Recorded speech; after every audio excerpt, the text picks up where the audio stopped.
सदाशिवसमारम्भां शङ्कराचार्यमध्यमाम् अस्मदाचार्यपर्यन्तां वन्दे गुरुपरम्पराम्। हरिः ओम् श्रीगुरुभ्यो नमः। हरिः ओम्. ఇప్పుడు మనకి 17వ పాఠం వేదాంత డిండిము మనం చూడబోతున్నాం. 64వ శ్లోకం. అజీవ బ్రహ్మణోర్భేదః నామ్నా రూపేణ విచ్యతే నామ్నో రూపస్య మిథ్యాత్వాత్ ఇది వేదాంత డిండిమః. ఇప్పుడు నేను చదివింది 64వ శ్లోకం. ఈ 64వ శ్లోకం చూసే ముందు మీకు కొన్ని మాటలు నేను చెప్పాలి. ఒక డౌట్ మీకు రావాలి, కానీ ఎందుకనో ఎవరు నన్ను అడగలేదు. నేనే మీ తరఫున ఒక డౌట్ క్రియేట్ చేసి ఆ డౌట్ని క్లారిఫై చేసి ఆ తర్వాత మనం 64వ శ్లోకానికి వెళ్దాం. ఏమిటంటే అది మనం 56వ శ్లోకంలో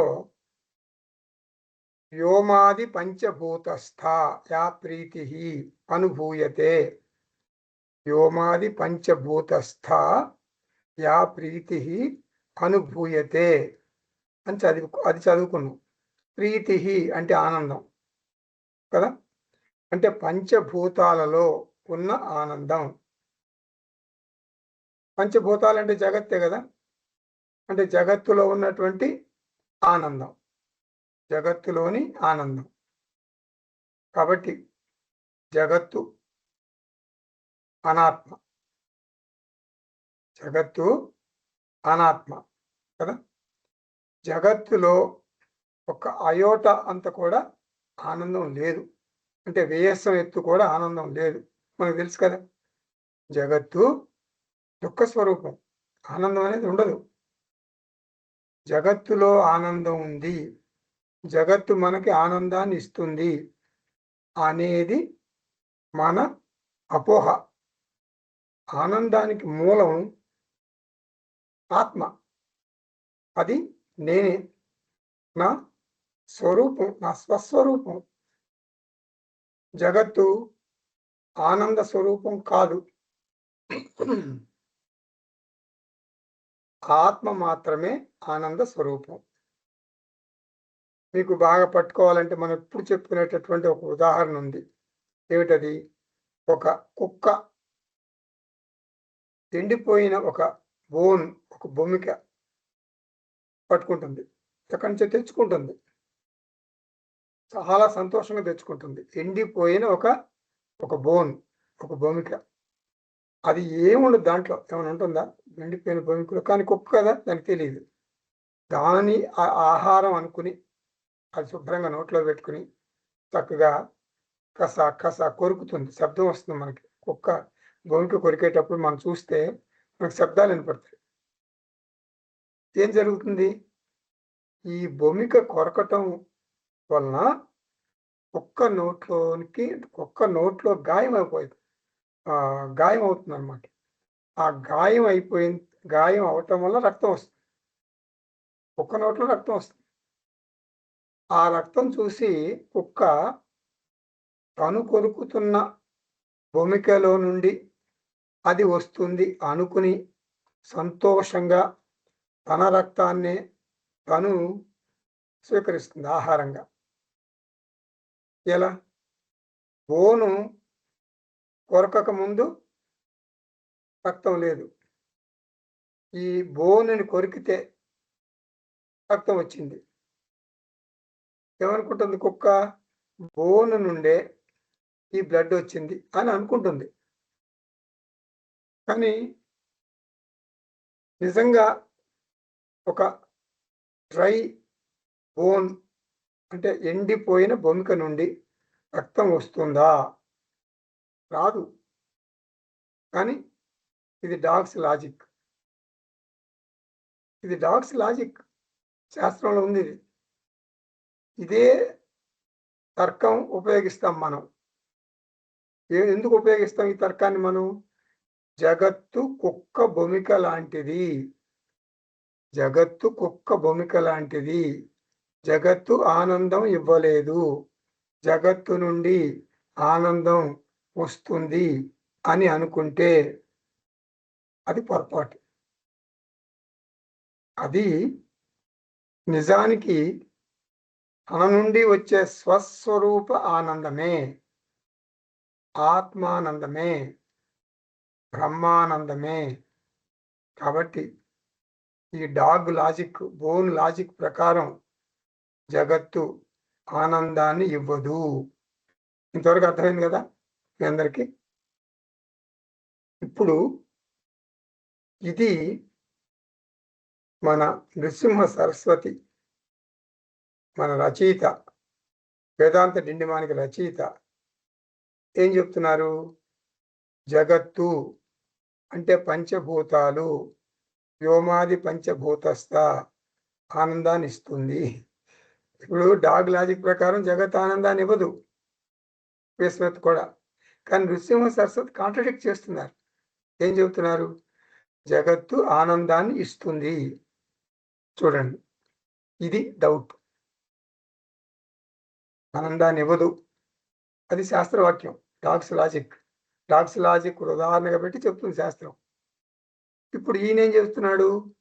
మన రచయిత నృసింహ సరస్వతి ఆనందాన్ని ఇస్తుంది జగత్. ఇది మనం ఎలా అర్థం చేసుకోవాలి? ఇప్పుడు మీకు ఈ డౌట్ అర్థమైతే మీకు మిగిలింది అర్థమవుతుంది. గురువు వినండి, చెప్తున్నాను జాగ్రత్తగా. వేదాంత విద్యార్థికి గురువు ఏం చెప్తాడు ప్రారంభంలో? శిష్య, ఆయన జగత్తు అంటే అనాత్మ, జగత్తు కుక్క భూమిక లాంటిది, జగత్తులో ఆనందం లేదు, కాబట్టి ఆనందం ఇవ్వలేదు. ఆనందం ఆత్మలో మాత్రమే ఉంది, అంటే నాలోనే ఉంది. కాబట్టి ఆత్మవిచారణ చేసి నేను సర్వవ్యాపక చైతన్యాన్ని అని తెలుసుకుని ఆత్మజ్ఞానం పొందాలి కదా. ఇలా చెప్తాడు గురువు. వేదాంత విద్యార్థి, జాగ్రత్తగా వినండి, ఎందుకు చెప్తాడు ఇలా గురువు? వేదాంత విద్యార్థి అంతర్ముఖం చెందటానికి అలా చెప్తాడు. అంతర్ముఖం చెందాలి, లేకపోతే జగత్తును పట్టుకొని వేలాడుతుంటాడు, క్లింగింగ్ అంటూ జగత్. ఇంకా ఆత్మ లోపలికి రాడు, అంతర్ముఖం అవడు. సో కాబట్టి వేదాంత విద్యార్థి అంతర్ముఖం అవటానికి గురువు గారు అలా చెప్తారు. యో వేదా నిహితం గుహాయాం. మీకు చెప్పాలంటే అరుంధతి దర్శనం, అరుంధతి దర్శన న్యాయం అని ఒకటి అంటారు.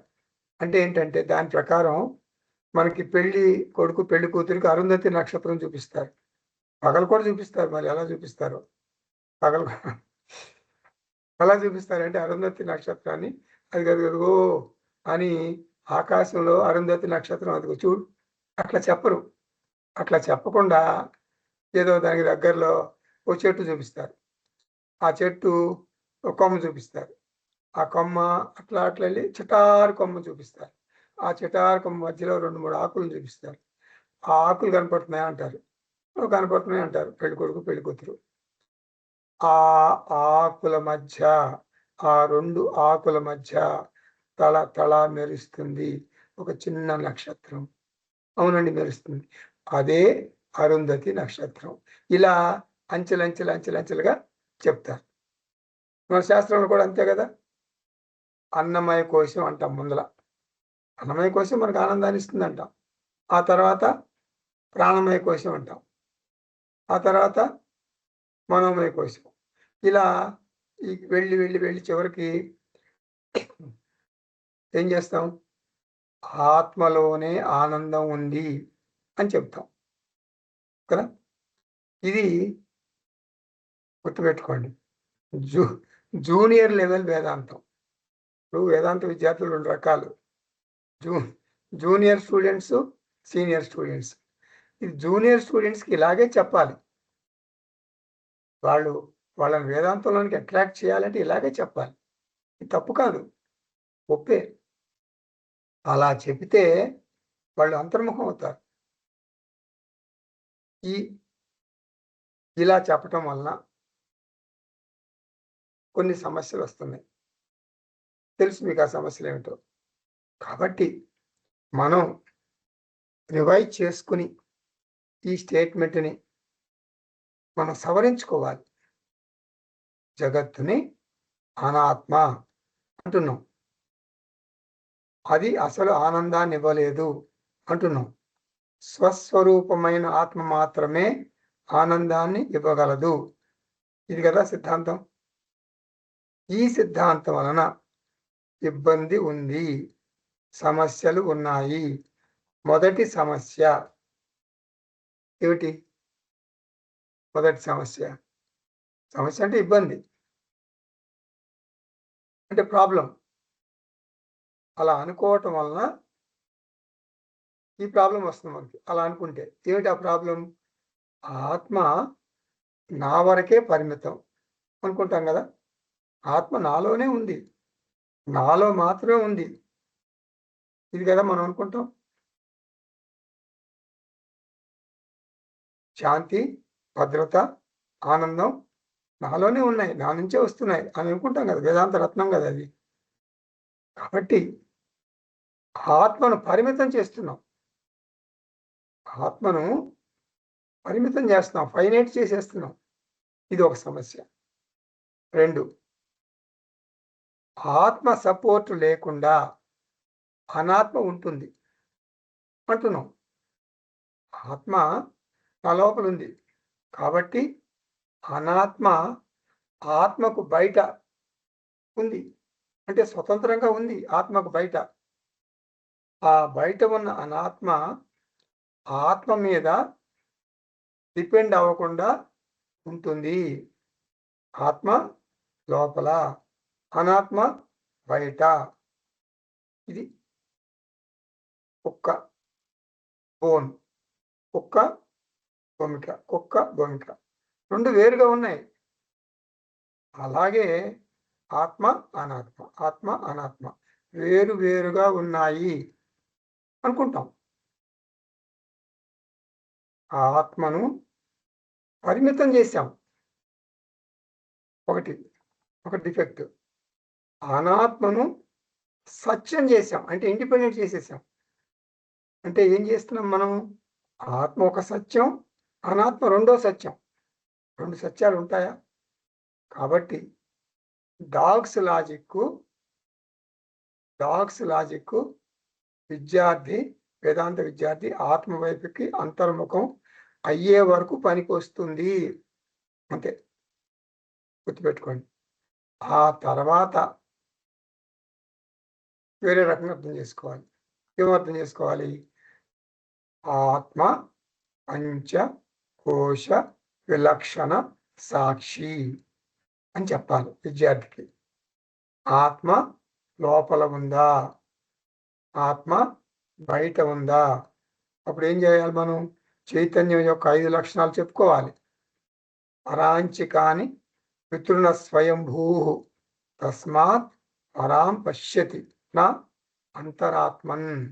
చైతన్యం దేహం యొక్క సరిహద్దులకు మాత్రమే పరిమితం అవ్వలేదు. అంటే ఆత్మ లోపల మాత్రమే లేదు, లోపల కూడా ఉంది. ఆత్మ లోపల మాత్రమే కాదు, లోపల కూడా ఉంది. ఆత్మ లోపల బయట కూడా ఉంది. జగత్ అంతా ఆత్మ చేత వ్యాపించబడి ఉంది. ఆత్మ ఉండటం వల్లనే ఈ జగత్తు ఉంది. కాబట్టి ఆత్మ లోపల మాత్రమే లేదు, లోపల కూడా ఉంది, బయట కూడా ఉంది, జగత్తు అంతటా ఉంది. ఇది ఇంకో మాట చెప్తున్నాను వినండి. జగత్తు అనాత్మ మాత్రమే కాదు. ఇది రివిజన్ ఇట్లా చేసుకోవాలి మనం. జగత్తు వేదాంత విద్యార్థి, జూనియర్ విద్యార్థికి ఏం చెప్పాం? అనాత్మ. ఏం లేదు దాంట్లో, డ్రై బోన్. జగత్తు అనాత్మ మాత్రమే కాదు, జగత్తు ఆత్మ అనాత్మ మిశ్రమం. అది జూనియర్ విద్యార్థికి జగత్తు అనాత్మ, సీనియర్ విద్యార్థికి జగత్తు ఆత్మ అనాత్మ మిశ్రమం. ఇంకో పాయింట్, జగత్తు అనాత్మ ఒక్క భూమిక లాంటిది, డ్రై, ఆనందం బొత్తిగా లేదు. ఇది జూనియర్ విద్యార్థి. సీనియర్ విద్యార్థికి ఏం చెప్తాం? జగత్తు ఆత్మ అనాత్మ మిశ్రమం కాబట్టి జగత్తులో ఆనందం ఉంది. మొదటి నిర్వచనం జగత్ అనాత్మ, రెండవ నిర్వచనం జగత్తు ఆత్మ అనాత్మ మిశ్రమం కాబట్టి జగత్తులో ఆనందం ఉంది. జగత్తు ఆనందాన్ని ఇస్తుంది. ఆనందం ఆత్మ భాగానికి చెందిందా అనాత్మ భాగానికి చెందిందా? జగత్తు ఆత్మ అనాత్మ మిశ్రమం అంటున్నాం కదా. సో జగత్ ఇచ్చే ఆనందం ఆత్మ భాగంలోంచి వస్తుందా అనాత్మ భాగంలోంచి వస్తుందా? మరి మిశ్రమం కదా. ఆన్సర్ ఏమిటి? మారే నామరూపాల అనాత్మ భాగం ఆనందాన్ని ఇవ్వదు. మారే నామరూపాల యొక్క అనాత్మ పోర్షన్, అనాత్మ భాగం మనకు ఆనందాన్ని ఇవ్వదు. జగత్తులోని ఆత్మ భాగం మాత్రమే ఆనందాన్ని ఇస్తుంది. ఆ ఆత్మ ఎవరు? నేనే. ఆ ఆత్మ ఎవరు? నేనే ఆ ఆత్మ. నేనే ఆ సాక్షి చైతన్యాన్ని. నేనే జగత్తులోని ప్రతి వస్తువులోనూ ఉన్నాను, ఆనందాన్ని ఇస్తున్నాను. మ్యూజిక్ నామరూప, ఐస్ క్రీమ్ నామరూప, ఏ నామరూపాలు తీసుకున్నా ఆనందాన్ని ఇచ్చేది నేనే. ఈ విషయమే రచయిత నృసింహ సరస్వతి చెప్పారు 56వ శ్లోకంలో. నృసింహ సరస్వతి దృష్టిలో జగత్తు ఆత్మ అనాత్మ మిశ్రమం. కేవలం అనాత్మ ఎక్కడా ఉండదు. ఎందుకని ఉండదు? అనాత్మ మిథ్య కాబట్టి దానికి స్వంత ఉనికి లేదు. కాబట్టి ఆత్మ మాత్రమే ఆనంద కారణం. అది ఐస్ క్రీమ్ కావచ్చు, ఇంకా ఏదైనా వస్తువు కావచ్చు. చాలా మంది వేదాంత విద్యార్థులు ఈ విషయం తెలియదు. చాలా మంది వేదాంత విద్యార్థులకి అంటే రివైజ్ చేసుకోరు. ఈ జగత్తులో నాకు ఎక్కడ ఏ ఆనందం లభించినా అది ఆత్మానందమే అని తెలుసుకోవాలి. బాగా మననం చేస్తే ఈ విషయం తెలుస్తుంది. ఏ విషయం? ఆత్మ అంతటా ఉంది కాబట్టి ఆనందం అంతటా ఉంది. నాకు ఈ జగత్తు నుండి ఏమి ఆనందం లభించినా, ఏ రకమైన ఆనందం లభించినా అది ఆత్మానందమే. ఇది తెలియకపోతే ఈ విషయం తెలియకపోతే ప్రాపంచిక సుఖాలన్నీ అనాత్మ సుఖాలు అనుకుంటాం. ఆత్మానందం కావాలంటే ఏం చేయాలి? కళ్ళు మూసుకుని తీవ్రంగా ధ్యానం చేయాలి. ఇది పొరపాటు, ఇది అపోహ, ఇది భ్రమ. ఆత్మానందం పొందటానికి కళ్ళు మూసుకోవాల్సిన పని లేదు. నాకు ఎక్కడ ఏ ఆనందం లభించినా అది ఆత్మానందమే. ఎందుకు? ఆత్మ సర్వవ్యాపకం. ఆనందం పొందటానికి కళ్ళు మూసుకోవాలా? నీవు టీవీ సీరియల్ చూస్తున్నావు, ఆనందం పొందుతున్నావు. అది సీరియస్గా చెప్తున్నాను, నేను జోక్ కాదు. నువ్వు టీవీ సీరియల్ చూసి ఆనందం పొందితే అది విషయానందం అని అనుకోవద్దు. అది విషయానందం కాదు. విషయానందం ఆత్మానందం భేదాలు జూనియర్ వేదాంత విద్యార్థికి. మీరు సీనియర్స్, సీనియర్స్. మీకు కాదు. ఆర్ష విద్యా తరంగం సభ్యులందరూ కూడా చాలా సీనియర్ వేదాంత విద్యార్థులు కదా. మీకేం చెప్పాలి? టీవీ సీరియల్ చూసినా కూడా అది విషయానందం కాదు. విషయానందం, ఆత్మానందం భేదం లేదు. విషయానందం కూడా ఆత్మానందం నుండే వస్తుంది. ఇది అసలు విషయం. విషయానందం కూడా ఆత్మానందం నుండే వస్తుంది. జ్ఞానికి ఎవరైనా భిక్షకు పిలిచారనుకోండి, జ్ఞానిని భిక్షకు పిలిచారు. పిలిస్తే చాలా బాగా మంచిగా అన్నీ బాగున్నాయి, అన్ని చాలా టేస్టీగా ఉన్నాయి, అన్ని పదార్థాలు. ఏమనుకుంటాడు? చాలా బ్రహ్మానందమే అనుకుంటాడు. అంటే బ్రహ్మానందమే ఈ రకంగా మరి చక్కెర పొంగలి, మరి బిర్యానీ, ఇలా అన్ని చక్కగా మంచిగా పెట్టారు. ఆ ఆత్మానందమే ఈ రకమైనటువంటి నామరూపాల ద్వారా వ్యక్తం అవుతుంది అనుకుంటాడు జ్ఞాని. భిక్షకి వెళ్ళినప్పుడు ఇంకో చోట భిక్ష అంతగా బాగుండదు, అంత టేస్టీగా ఉండదు. అప్పుడు ఏమవుతుంది? ఆత్మానందం ఉంటుంది, కానీ ఈ పదార్థాల ద్వారా ఆత్మానందం వ్యక్తం కాలేదు, మేనిఫెస్ట్ అవ్వలేదు. ఇందాక అయ్యింది, ఇప్పుడు అవట్లా, వ్యక్తం కావట్లేదు. అంటే నామరూపాలకు జ్ఞాని అతుక్కుపోడు, అసంగంగా ఉంటాడు, ఆత్మస్థితిలో ఉంటాడు.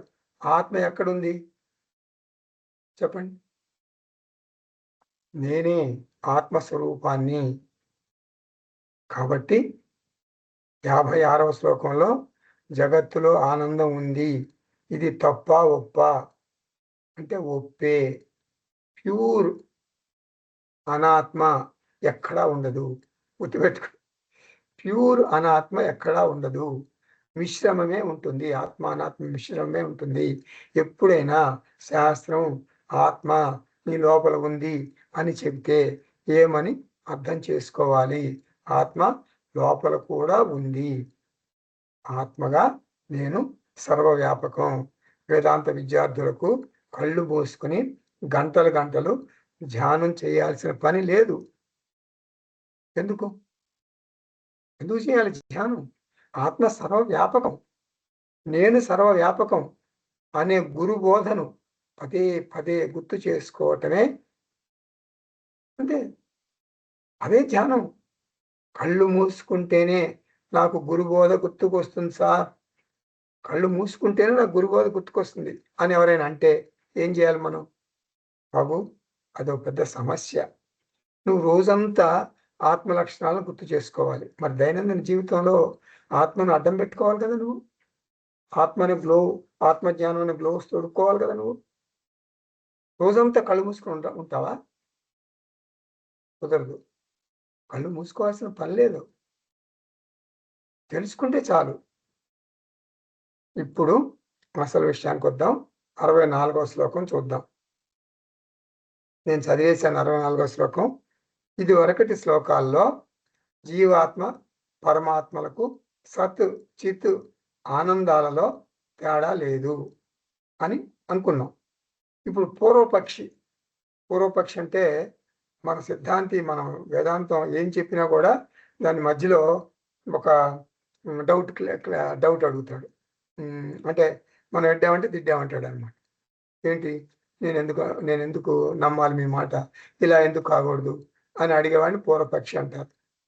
అంటే అపోజిషన్ పార్టీ అనమాట. ఏమంటాడు పూర్వపక్షి? గురువుగారు, మీరు జీవాత్మ పరమాత్మ అంటే సత్తు చిత్తు ఆనందాల్లో తేడా లేదంటున్నారు కదా. ఓకే, నామరూప దృష్ట్యా తేడా ఉంది. నామరూప దృష్ట్యా తేడా ఉంది కదా గురువుగారు. అలా సముద్రం నీటి దృష్ట్యా ఒకటే, కానీ నామరూప దృష్ట్యా తేడా. అలా చిన్న రూపం, సముద్రం చాలా పెద్ద రూపం. నామభేదం ఉంది. ఏమంటాం? అలా. సముద్రాన్ని ఏమంటాం? సముద్రం. జీవ ఈశ్వర నామరూప దృష్టి తేడాను ఒప్పుకుంటారా లేదా గురువుగారు మీరు? జీవ అలలాంటి వాడు, ఈశ్వరుడు సముద్రం లాంటి వాడు. ఏం గురువుగారు, ఈ తేడా ఉంది కదా, ఏం చెప్తారు మీరు? నృసింహ సరస్వతి ఏమంటున్నాడు? నేను ఒప్పుకోనా, నేను ఒప్పుకోను, నేను ఒప్పుకోను. నామరూప భేద కనపడుతుంది స్పష్టంగా, నిజమే. తాత్కాలికంగా ఒప్పుకుంటా, నీకోసం తాత్కాలికంగా ఒప్పుకుంటా. తేడా ఉంది, కరెక్టే, నామరూప దృష్ట్యా. ఒక మాట చెప్పనా శిష్య, ఓ పూర్వపక్షి, నామరూపాలు సత్యం కాదు, మిథ్య. నామరూపాలు మిథ్య, మాయ నుండి వచ్చాయి. మిథ్య నామరూప దృష్టితో చూస్తే తేడా ఉంది. తేడా అసత్యం ఉన్నట్లు కనిపిస్తుంది, అది సత్యం కాదు.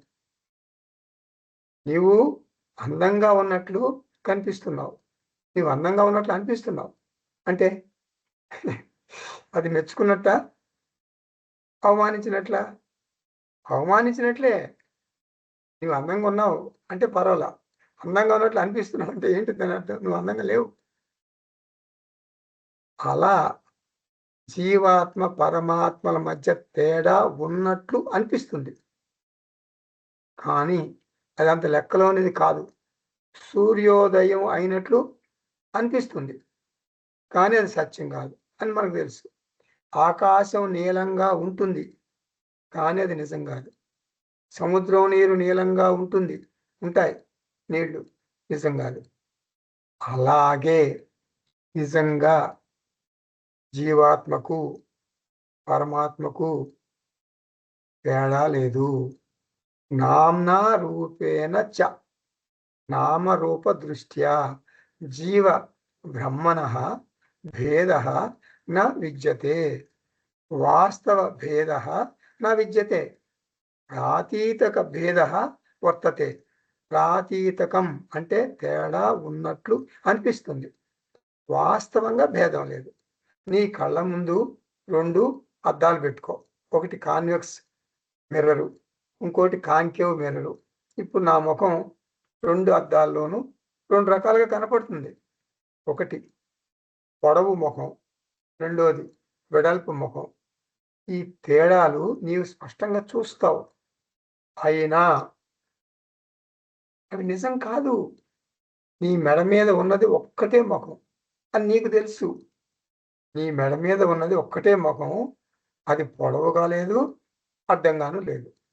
అందంగా ఉండేటటువంటి ముఖం, నీ ముఖం అలా కనిపిస్తుంది, పొడవుగాను పొట్టిగాను వెడల్పుగాను కనిపిస్తుంది. అలాగే ఒకే ఆత్మ అవిద్య దృష్ట్యా జీవాత్మగాను, మాయ దృష్ట్యా పరమాత్మగాను కనపడుతుంది. ఒక అర్థంలో జీవాత్మగాను, మరొక అర్థంలో పరమాత్మగాను కనిపిస్తున్నావు నువ్వు. నామ్న రూపస్య మిథ్యాత్వాత్, నామ రూపాలు మిథ్య అంటే అది వ్యావహారిక సత్యము, షరతులతో కూడుకున్న సత్యము, కండిషనల్ రియాలిటీ. కాబట్టి ఐక్యం మాత్రమే సత్యము. ఇది ఆత్మజ్ఞానం. 65వ శ్లోకం చూద్దామా? నామరూపే నియతః సర్వత్ర వ్యభిచారతః అనామరూప సర్వస్యాత్ ఇది వేదాంత డిండిమః.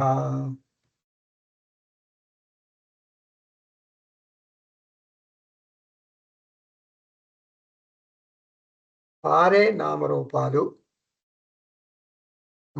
నామరూపాలు నిత్యం కాదు. బ్రహ్మన్ నామరూపరహితం, నామరూపాలు మిథ్య. ఎందుకు మిథ్య అంటున్నావు? ఈ శ్లోకంలో ప్రమాణాలు చెప్పారు. గౌడపాదుల వారు మాండూక్య కారికలో ఇదే మాట అంటారు.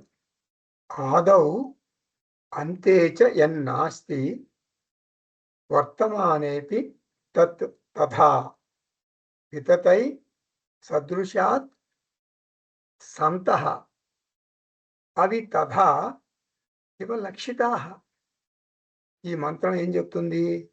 మాండుక్య కారికలో జగత్తు మిథ్య అని చెప్తుంది.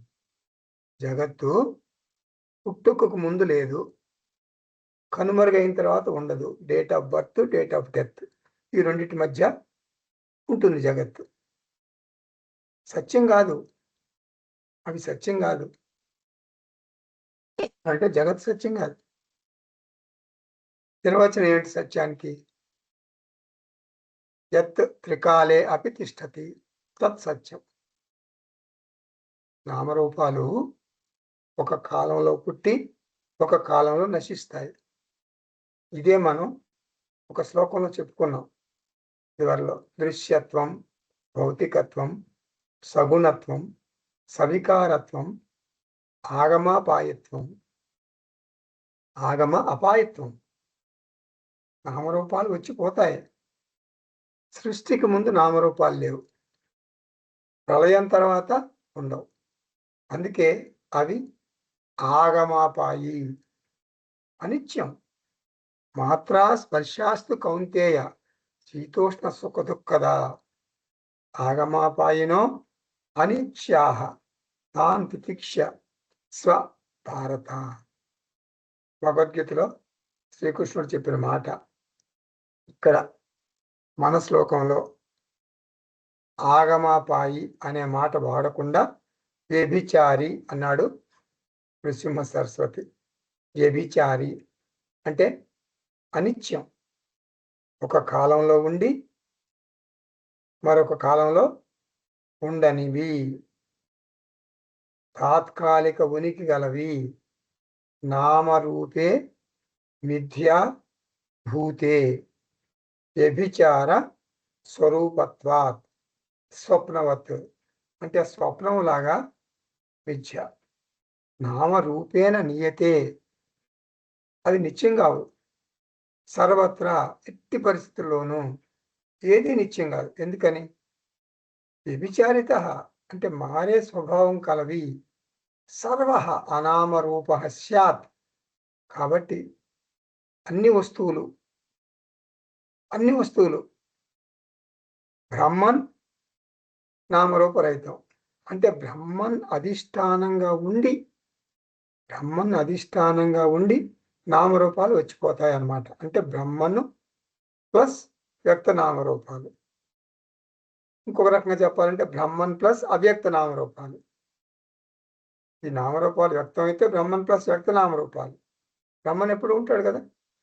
బ్రహ్మన్ ప్లస్ అవ్యక్త నామరూపాలు. నామరూపరహిత బ్రహ్మ ఎట్లా ఉంటాడు? సినిమా తెర గుర్తుపెట్టుకోండి. నామరూపరహిత బ్రహ్మ సినిమా తెరలాగా ఉంటాడు. నామరూపాలు సినిమాలోని పాత్రలు. హీరో వస్తాడు, హీరో పోతాడు, హీరోయిన్ వస్తుంది, హీరోయిన్ పోతుంది. సినిమా తెరలో మార్పు ఉండదు. త్రికాలే అపి తిష్టతి. సినిమా తాత్కాలికంగా స్క్రీన్ మీద ఉంటుంది. అది సత్యం కాదు, అది అసత్యం. చిన్నపిల్లలు ఏమనుకుంటారు? చిన్నపిల్లలు సినిమాలోని పాత్రలు స్క్రీన్ వెనక ఉంటాయి అవి అని అనుకుంటారు. కానీ స్క్రీన్ వెనక ఏముండదు. అవి కేవలం బొమ్మలు. కొద్ది సమయం నటిస్తాయి, ఆ తర్వాత కనుమరుగవుతాయి. పూర్వపు రోజుల్లో మన టూరింగ్ టాకీస్లో ఉండేవి. ఆ టూరింగ్ టాకీస్ల కంటే కూడా ముందు మూవింగ్ సినిమాలు ఉండేవి. అంటే ఒక కారులో, ఒక లారీలో, ఒక వ్యాన్లో పెట్టుకునేవాళ్ళు ఆ సామాన్లన్నీ. ఒక తెర, మరి ఇవన్నీ ప్రొజెక్టర్ అన్నీ పెట్టుకునేవాళ్ళు. పెట్టుకుని ఊరు వస్తారు, పల్లెటూరు వస్తారు. పల్లెటూరు వచ్చి ఒక మంచి ప్లేస్ చూసుకుని అక్కడ ఒక తెర పెట్టి దాని మీద సినిమా ఆడిస్తారు. ఒక విచిత్రం జరిగింది ఒకసారి. ఏంటంటే హరిశ్చంద్ర సినిమా వేశారు ఒక ఊళ్ళో. హరిశ్చంద్రలో మంచిగా సినిమా. వాళ్ళు ఏం చేస్తారంటే మధ్యలో ఆపుతారు. ఆపి లోడ్ చేసుకోవాలి. మళ్ళీ అంతా అది అదంతా ఒకే సినిమా, ఒకే రీల్ ఉండదు కదా, ఆ రీల్ మార్చుకుంటుంటారు అనమాట. ఒక రీల్ తర్వాత ఒక రీల్. ఓల్డెన్ డేస్లో అంతే కదా మరి.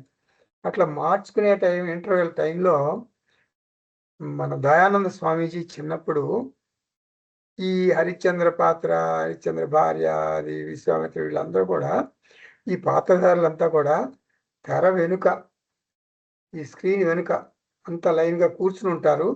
ఎవరి పోర్షన్ వస్తే వాళ్ళు తెర మీద వచ్చి యాక్ట్ చేస్తారు అని అనుకున్నారు మన స్వామీజీ, దయానంద స్వామీజీ. ఈ ఇంటర్వెల్లో మెల్లగా వెళ్ళి ఆ స్క్రీన్ వెనక వాళ్ళంతా కూర్చున్నారని ఊహించి చూశారు. చూస్తే ఎవరు లేరు, అంతా ఖాళీ, స్క్రీన్ వెనక ఏమీ లేదు. చాలా డిసప్పాయింట్ అయ్యారండి స్వామీజీ. అంటే చిన్నప్పుడు ఎవరు లేరు అసలు, మరి ఇవన్నీ పాత్రలు మంచిగా తెర మీద ఆడుతున్నాయి, ఎక్కడి నుంచి వస్తున్నాయి ఇవి? తెర వెనక ఎవరు లేరు కదా, ఎక్కడి నుంచి వస్తున్నాయి ఈ పాత్రలు? ఇది చైల్డిష్ నేచర్. స్క్రీన్ వెనక ఏమీ ఉండవు, అవి కేవలం బొమ్మలు, కొద్ది సమయం నటించి కనుమరుగైపోతాయి. విశ్వం దర్పణ దృశ్యమాన నగరీ తుల్యం సర్వ అనామరూప ఆత్మశ్యాత్ ఇది వేదాంత డిండిమః. వేదాంత సత్యాలను శ్రీకృష్ణ పరమాత్మ స్వయంగా డప్పు కొట్టి సమస్త మానవాళికి వినిపిస్తున్నాడు. ఓ మనిషి, ఓ మానవుడా, మేలుకో, నిద్రించింది చాలు, ఆత్మజ్యోతిని వెలిగించుకో అంటున్నాడు. 66వ శ్లోకం చూద్దామా. న జీవ బ్రహ్మణోర్భేదః పిండ బ్రహ్మాండ భేదతః వ్యస్తే సమస్తేరేకత్వాత్ ఇది వేదాంత డిండిమః. జీవాత్మ ప్రత్యేకంగా ఒక వ్యక్తి దేహంలో ఉంటాడు. వ్యష్టి, పిండాండం అంటాం. ఒక దేహాన్ని పిండాండం అని అంటాం. అంటే మినీ కాస్మోస్, అంటే మినియేచర్. మినియేచర్ అంటే లఘు చిత్రం. జగత్తుని ఏమంటాం? బ్రహ్మాండం అంటే కాస్మోస్. పిండాండంలోని ఆత్మనేమంటాం? జీవాత్మ. పిండాండం బయట ఉన్న ఆత్మనేమంటాం? పరమాత్మ. పిండాండంలోని ఆత్మకు బ్రహ్మాండంలోని ఆత్మకు ఏమైనా తేడా ఉంటుందా? పిండాండంలోని ఆత్మకు బ్రహ్మాండంలోని ఆత్మకు ఏమైనా తేడా ఉంటుందా? ఉండదు. సదాశివ బ్రహ్మేంద్ర స్వామి కీర్తన, ఇది తెలియని వాళ్ళు ఎవరు ఉండరు. ఖేలతి పిండాండే ఖేలతి బ్రహ్మాండే, ఇది సదాశివ బ్రహ్మేంద్ర స్వామి కీర్తన. ఆత్మ లోపల లేదు, ఆత్మ బయట లేదు, ఆత్మ లోపల బయట అంతటా ఉంది. లోపల బయట అంతా కూడా ఒకే ఆత్మలోనే ఉన్నాయి. పిండాండం బ్రహ్మాండం ఒకే ఆత్మలో ఉన్నాయి. జీవ బ్రహ్మణోః భేదః న అస్తి. జీవాత్మ పరమాత్మకు భేదం లేదు. పిండ బ్రహ్మాండ భేదతః, ఈ పిండాండం పక్కన అండ పెట్టాలి, అండపిండాండ అట్లా. తత్వబోధలో కూడా ఈ విషయం ఉంది మనకి. ఏవం పిండ బ్రహ్మాండయోః ఐక్యం సంభూతం యష్టేహి సమష్టేహి ఏకత్వాత్.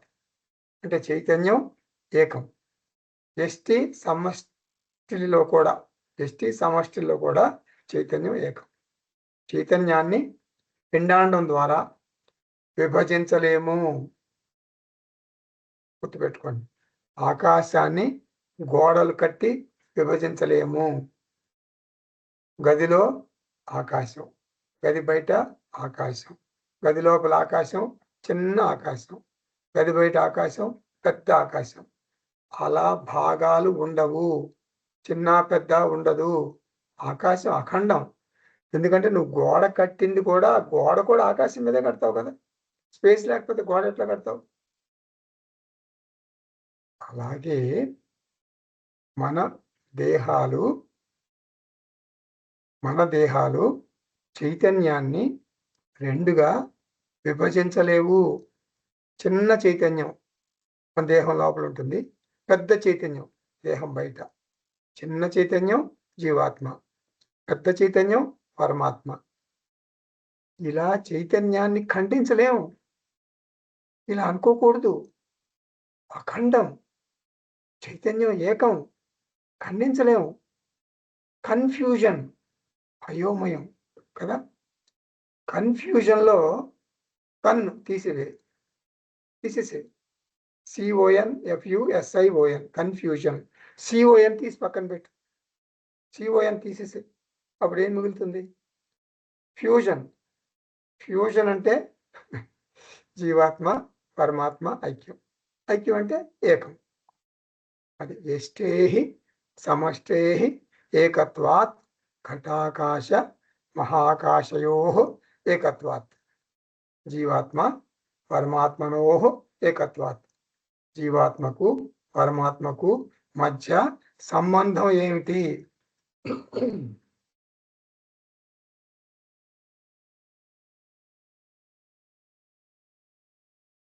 జీవాత్మకు పరమాత్మకు మధ్య వాట్ ఈజ్ ద రిలేషన్షిప్ అని అడిగారు అనుకోండి మిమ్మల్ని, ఏమంటారు?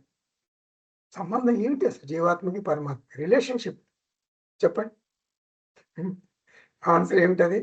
అసలు రిలేషన్షిప్ లేదు బాబు, సంబంధం ఉండదు. సంబంధం ఉండాలంటే రెండు ఉండాలి కదా. రెండు ఎక్కడున్నాయి? ఒకటే కదా ఆత్మ. జీవ పక్కన పెట్టు, పరమ పక్కన పెట్టు, ఆత్మ. చిన్న ఆత్మ పెద్ద ఆత్మ ఉండదు, ఒకే ఆత్మ జీవాత్మగాను, ఒకే ఆత్మ పరమాత్మగాను నీకు కనపడుతుంది. దృష్టిలో ఇట్లా, సమష్టిలో అలా కనపడుతుంది, ఒకటే ఆత్మ. సంబంధం ఏమిటి? రిలేషన్షిప్ ఏమిటి? అట్లా రిలేషన్షిప్ చూసే వాళ్ళు ఏమంటారు? దాసోహం దాసోహం దాసోహం. భగవంతుడా నువ్వు అక్కడ, నేను ఇక్కడ, నన్ను రక్షించు, నన్ను రక్షించు. దాసోహం, నేను దాసుణ్ణి, నువ్వు పరమాత్మ, నువ్వు భగవంతుడివి. నో, ఇది ద్వైతం. భగవంతుడు వేరు, నేను వేరు కాదు. జీవాత్మ పరమాత్మ వేరు కాదు. చైతన్యం ఏకం, చైతన్యం ఏకం. వేదాంతంలో దాసోహం ఉండదు. దాసోహం ఉండదు వేదాంతంలో. కొంతకాలం ఉండొచ్చు, ఆ తర్వాత దాసోహం నుండి దా తీసేయాలి, తీసేయాలి, సోహం అనాలి.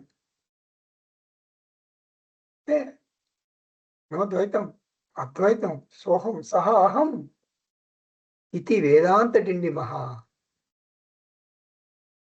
నో దాసోహం, సోహం సోహం. 67 చూద్దామా?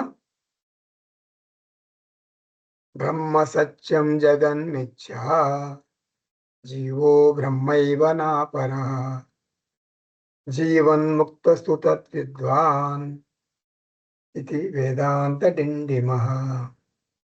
ఇది చాలా చాలా ఇంపార్టెంట్ శ్లోకం. బ్రహ్మ సత్యం అంటే బ్రహ్మకు, అంటే బ్రహ్మన్కు షరతులు లేవు. ఇది షరతులు లేని సత్యం. అంటే బ్రహ్మ సత్యం అంటే షరతులు లేని సత్యం. అంటే త్రికాలే అపి తిష్టతి, అన్కండిషనల్ రియాలిటీ. జగత్తు మిథ్యా, ఇది షరతులు ఉన్న సత్యం, కండిషనల్ రియాలిటీ. జాగ్రత్త ప్రపంచము, లేకపోతే స్వప్న ప్రపంచము, లేకపోతే సుషుప్తి అవస్థ, అవి షరతులతో కూడిన సత్యాలు. అంటే ఆ అవస్థలలో, అంటే ఆ స్టేజ్లో మాత్రమే ఉంటాయి, ఆ అవస్థల్లోనే ఉంటాయి. జాగ్రత్త ప్రపంచం జాగ్రత్త అవస్థలో మాత్రం ఉంటుంది, స్వప్న ప్రపంచం స్వప్నావస్థలో మాత్రమే ఉంటుంది. ఎలా చెప్తావు? ప్రూఫ్, రుజువు ఏమిటి చెప్పు. జాగ్రత్త అవస్థలో నీకు బాగా దాహం వేసింది. ఏం చేస్తావు? జాగ్రత్త ప్రపంచంలో ఉన్నటువంటి నీరే తాగుతావు. ఆ పక్కనే కోసా ఉంటుంది, లేదా ఏదో జగ్గు ఉంటుంది, దాంట్లో నీళ్ళు తీసుకు తాగుతావు. అయిపోయింది కదా, అది జాగ్రత్త అవస్థ. స్వప్నావస్థలో నీకు దాహం వేసింది. స్వప్నావస్థలో నీకు దాహం వేస్తే నీ బెడ్ పక్కన 2 జగ్గులు ఉన్నాయి నీళ్లు. 2 జగ్గుల్లో నీళ్లు ఉన్నాయి. నువ్వు ఆ జగ్గులో నీళ్లు గ్లాసులో పోసి తాగుతావా? తాగవు. స్వప్నావస్థలో అంటే స్వప్న ప్రపంచంలో ఉన్నటువంటి నీరే తాగుతావు. అంతే. మేలుకున్న తర్వాత స్వప్నం మిథ్య అని అంటావు, అది వేరే విషయం. స్వప్నంలో నీరు మాత్రమే నీ దాహము అంటే స్వప్న దాహము తీర్చగలదు. స్వప్న జలం కండిషనల్ రియాలిటీ. ఇక్కడ కండిషన్ ఏమిటి? స్వప్నావస్థ. ఆత్మ సత్యం. జాగ్రత్త, స్వప్న, సుషుప్తి. తర్వాత ఏంటది? సుష్పటతరం యా సంతు విజృంభతే. ఆత్మ సత్యం. అంతేకాదు 3 అవస్థలకు సత్యత్వాన్ని ఇస్తుంది. కాబట్టి బ్రహ్మ సత్యం జగన్మిథ్య, బ్రహ్మ సత్యం జగన్మిథ్య అని అంటే సరిపోదు. అసత్యం అంటే ఆ సత్యం బ్రహ్మ. బ్రహ్మ సత్యం అంటున్నావు కదా, ఆ బ్రహ్మ సత్యం అంటే సత్యం బ్రహ్మ నేనే. ఆ సత్యం బ్రహ్మ నేనే అనాలి. అప్పుడే నేను త్రిపుటి నుండి ద్విపుటికి రాగలను. ఆధ్యాత్మిక ప్రయాణంలో ఇది ఒక పెద్ద మలుపు. ఏమిటది? బ్రహ్మన్ సత్యం అంటే పాండిత్యం. అనుష్ఠానంలో అహం బ్రహ్మ అస్మి అనాలి. బ్రహ్మసత్యం బ్రహ్మసత్యం అని చిలక పలుకులు పలికితే కాదు. అనుష్ఠానంలో ఉండాలి అది. ఏమిటది? ఏముండాలి? అహం బ్రహ్మ అస్మి. బ్రహ్మన్ సత్యం, జగన్ మిథ్య. అంటే నీకు అందరూ పాండిత్యం ఉంది కదా, చాలా గురువు గారు ఇట్లా అంటున్నారు, బ్రహ్మన్ సత్యం, బ్రహ్మ సత్యం, జగన్ మిథ్య అని బాగంటున్నారు అని నీకు కొంచెం సాష్టాంగ నమస్కారం చేస్తారు. కానీ నీకు మోక్షం రాదు. ఎందుకు రాదు? నువ్వు జీవభావం నుండి బ్రహ్మభావానికి ఎదగలేదు. ఎదగాలి. త్రిపుటి నుండి ద్విపుటికి ఎదగాలి, పరిణితి చెందాలి. తత్ జీవో బ్రహ్మైవ నాపరః. జీవుడు బ్రహ్మమే అయి ఉన్నాడు, ఇంకా ఏమీ కాదు. తత్ విద్వాన్. ఎవరికి సత్యం తెలుసో, ఏ సత్యం?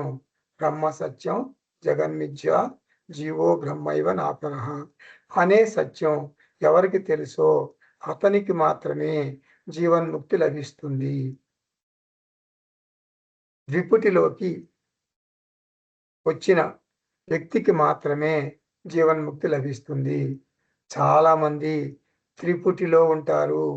త్రిపుటి అంటే 3 జీవభావంతో ఉంటారు. జీవుడు, దేవుడు, జగత్తు. ఈశ్వర స్ఫురణ మానరు, భగవంతుణ్ణి వదలరు, గట్టిగా పని వేసుకుని ఉంటారు. ఏమంటారు వాళ్ళు?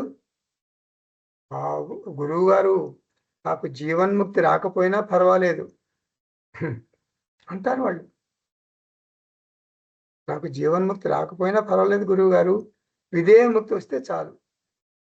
ఇదేమిటది? ఇది ఎలా సాధ్యం? జీవన్ముక్తి లేనిదే విదేహముక్తి రాదు. నీవు ద్విపుటికి రావాల్సిందే. ద్విపుటిలో ఏమీ డిపెండెన్సెస్ ఉండవు. గాడ్ డిపెండెన్స్ ఉండదు, సెల్ఫ్ డిపెండెన్స్ ఉంటుంది. నా స్వస్వరూప స్థితిలో నేను ఉంటాను. సెల్ఫ్ డిపెండెన్స్ ఉంటుంది. గాడ్ డిపెండెన్స్ ఉండదు. నా స్వస్వరూప స్థితిలో ఉంటాను. నా ఒడిలో నేను విశ్రాంతి పొందుతాను. అంతే. ఇదే నా ఒడిలో నేను తలపెట్టుకుంటాను. అంటే లిటరల్‌గా తీసుకోవద్దు. ఎవరి ఒళ్ళో వాళ్ళు తలెట్ట పెట్టుకుంటారు? ఇది పెద్ద యోగాసనమా? కాదు. అంటే ఆత్మస్థితి. నేను ఆత్మలో రమిస్తాను. మానసికంగా నా స్వభావంలో నేనుంటాను. భౌతికంగా వేరు. భౌతికంగా నేను కర్ర వృద్ధాప్యంలో కర్ర పట్టుకొని నడుస్తాను. అది సరే. మానసికంగా నా స్వభావంలో నేనుంటాను.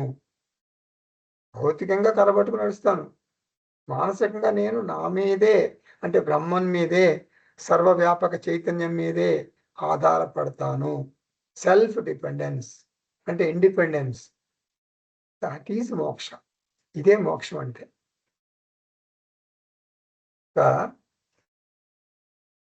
చాలామంది అంటే శాస్త్రంలో మనకు ఉన్నాయి కర్మకాండ, జ్ఞానకాండ. 2 ఉన్నాయి గదా! Religion, philosophy. రిలిజియన్ అంటే శాస్త్రం. ఫిలాసఫీ అన్నా కూడా శాస్త్రమే. 2 ఉన్నాయి. అనాత్మపరమైన అంటే మతపరమైన కర్మకాండ, జీవన విధానం. అది రిలిజియన్. ఆత్మపరమైన జ్ఞానకాండ, జీవన విధానం. ఇది ఫిలాసఫీ. అంటే ధర్మ, అర్థ, కామ ప్రధాన జీవితం గడిపితే ధర్మార్థ కామ ప్రధాన జీవితం గడిపితే అది కర్మకాండ. మోక్ష ప్రధాన జీవన విధానం అయితే అది జ్ఞానకాండ. అంటే జీవన్ముక్తుడిగా జీవించాలి. చాలామంది ఏంటంటే ఈ కర్మకాండ నుండి జ్ఞానకాండకు రారు. అంటే పోల్ వాల్టింగ్ చేయరు. ఒక పోల్ పట్టుకుని బాగా పోల్ ఆధారంతో పైకి ఎగిరి దాని నుంచి దూకుతారు కదా! పోల్ వాల్టింగ్ అంటే. వాల్టింగ్ అంటే దూకటం. ఆ పోల్ వాల్టింగ్ అంటే పోల్‌ను పట్టుకుని వాల్టింగ్ చేయటం, దూకటం. ఎవరు చేయరు అట్లా చాలామంది. అతుక్కుపోతారు కర్మకాండకి. అర్ధకామ ప్రధాన జీవితానికి గుడ్ బై చెప్పాలి. నీవు బ్యాడ్ అర్థం చేసుకోవాలి. ఐ యామ్ బ్యాడ్ అనుకోవాలి. బ్యాడ్ అంటే తెలుసు కదా నీకు? బంధకత్వము. బి అంటే బంధకత్వం. ఏ అంటే అతృప్తికరత్వం. డి అంటే దుఃఖ మిశ్రితత్వం. ఈ 3 కర్మకాండలో ఉంటాయి అని విరక్తి చెంది ఎదగాలి.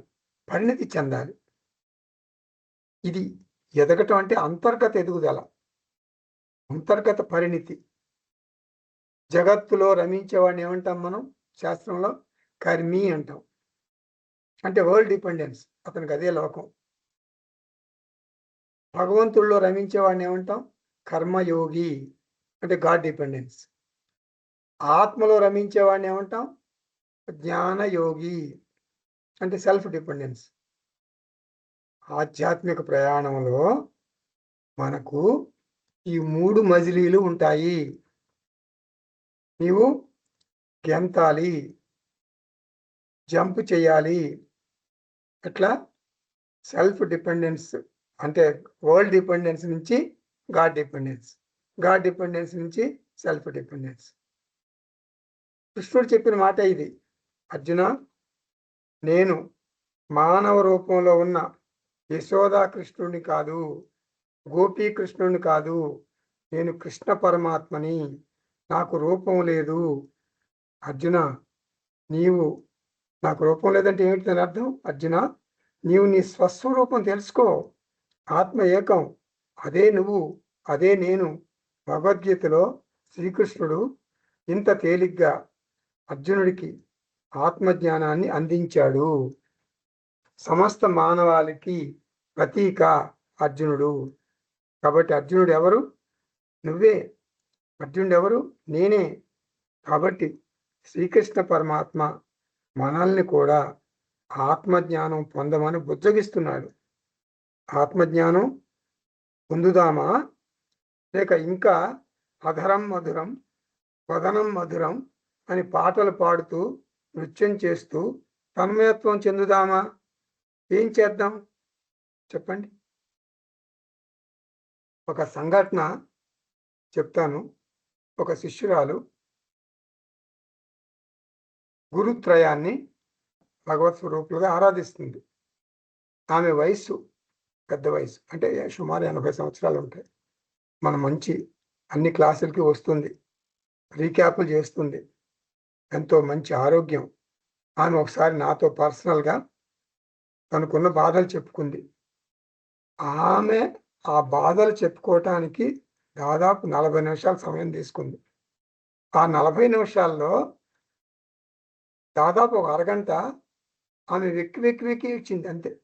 ఇంకేం చెప్పుకోలే. 10 నిమిషాలే మాట్లాడింది. అంటే చాలా ఎమోషనల్‌గా ఉంది. కుటుంబ సమస్యలతో గురువుగారు కుంగిపోతున్నాను నేను. ఒక దారి చూపించండి అని చెప్పింది. అంటే ఆయన చెప్పిన మాట ఏమిటంటే 25 సంవత్సరాల క్రితం ఆమెకు ఒక గురువుగారు మంత్రదీక్ష ఇచ్చారు. ఆ మంత్రం పేరేమిటి? అహం బ్రహ్మాస్మి. రోజు ఒక 20 జపమాలలు 20 సార్లు తిప్పుతుంది. ఆ మంత్రదీక్ష అహం బ్రహ్మాస్మి నామం చెప్పుకుంటుంది. విచిత్రం ఏంటంటే ఆమె మంత్రం అహం బ్రహ్మాస్మి, కానీ ఆ విషయాన్ని ఆమె జీర్ణించుకోలేకపోతుంది. అంటే ఇదంతా కర్మకాండ. ఆమె త్రిపుటిలో స్థిరపడిపోయింది. అంటే కర్మకాండలోనే స్థిరపడిపోయింది. ఆమె ద్విపుటికి రాలేదు. మననాత్ త్రాయతే ఇది మంత్రః. మంత్రం పఠిస్తే అది నిన్ను రక్షిస్తుంది. నిజమే. మరి బ్రహ్మనుకు రక్షణ కావాలా? సర్వం ఆత్మమయం జగత్, సర్వం బ్రహ్మమయం జగత్. ఎన్నాళ్ళు ఇట్లా మంత్రాలు పఠిస్తూ కూర్చుంటాం? అహం బ్రహ్మాస్మి అహం బ్రహ్మాస్మి అని జపం చేస్తూ కూర్చుంటాం. ఆమెకు నేనేం చెప్పాను? ఏం చెప్పానంటే ట్రాన్స్ఫర్మేషన్, నీలో మార్పు జరగాలమ్మా. Transformation, transformation. ట్రాన్స్ అంటే బియాండ్, ఫామ్ అంటే ఫామ్, ఏషన్ అంటే గోయింగ్, అంటే ఎదగాలి. బియాండ్ ఫామ్ ఎదగాలమ్మా నువ్వు. నో ఫామ్, అరూప ఈశ్వర, అరూప ఈశ్వర స్థాయికి ఎదగాలి. అది అది ముఖ్యం. ఆమెకి నేను చెప్పిన సలహా అది. ఎలా ఎదగాలండి? అరూప ఈశ్వర స్థాయికి ఎలా ఎదగాలి? ఆమె నన్ను ప్రశ్నించింది. నీవు నాకు చెప్పిన కుటుంబ సమస్యలు నీ దేహానికి సంబంధించినవి అని అనుకో. వాటిని నీ దేహానికి వదిలిపెట్టు. నేను బ్రహ్మన్. నన్ను ఈ కుటుంబ సమస్యలు నన్ను తాకవు. నాకు బ్రహ్మన్గా, అహం బ్రహ్మాస్మిగా ఏ సమస్యలు లేవు. నేను దేహం కాదు, దేహిని అనుకో అమ్మా. ఇలా అనుకుంటూనే ఉండు. మంత్రం జపమాల పక్కన పెట్టేసేయి. నువ్వు రోజు ఉదయం నిద్రలేచేటప్పుడు, రాత్రి పడుకునేటప్పుడు అద్వైత వేదాంత రత్నాలు, చైతన్య లక్షణాలు గుర్తుకు తెచ్చుకోమ్మా. నీ దైనందిన జీవితంలో పదే పదే వీటిని మనస్సులో పఠిస్తూ ఉండు. మానసికంగా పఠించు. అతి త్వరలో నీకు ముక్తి లభిస్తుంది, జీవన్ముక్తి లభిస్తుంది అని చెప్పాను నేను. ఆమె నవ్వింది. ఆమెకు ఉపశమనం కలిగింది అని నాకు అర్థమైంది. ఇది జరిగి ఒక 2 సంవత్సరాలు అయింది. నేను స్పష్టంగా చూశాను ఆమెలో మార్పు వచ్చింది. అంతర్గత మార్పు వచ్చింది. ఆమె అహం బ్రహ్మాస్మి మంత్రాన్ని వదిలిపెట్టి నిజమైన అహం బ్రహ్మాస్మి జ్ఞానం తెలుసుకుంది. ఏం తెలుసుకుంది? అహం బ్రహ్మాస్మి జపమాల పట్టుకుని తిప్పే మంత్రం కాదు. అహం అరూప బ్రహ్మ అస్మి అని మనస వాచ కర్మణ అనుకుంటూ దైనందిన జీవితంలో ఆచరించే జీవన విధానం. అది కేవలం ఒక మంత్రం కాదు. ఆమె మళ్ళీ నా వద్దకు వచ్చింది. వదిలేశాను గురువుగారు అంది. ఏమిటమ్మా, ఏం వదిలేసావన్నాను. గురువుని, శాస్త్రాన్ని, భగవంతుణ్ణి అంది. చూడండి, శాస్త్రం ఎంత జీర్ణించుకుంది ఆవిడ. చాలా సంతోషం అమ్మా అన్నాను. పాద నమస్కారం చేసి ఏదో పండ్లు నా చేతిలో పెట్టింది. ఇదేమిటమ్మా, నీవు గురువుని వదిలేశానంటున్నావు కదా, నాకు పళ్ళు ఇస్తున్నావు అంటే, గురువు గారు మానసికంగా అహం బ్రహ్మాస్మి స్థితిలో వదిలేశాను. ఈ దేహానికి గురువు ఉంటాడు. అవును కదా గురువు గారు. అవునమ్మా అన్నాను.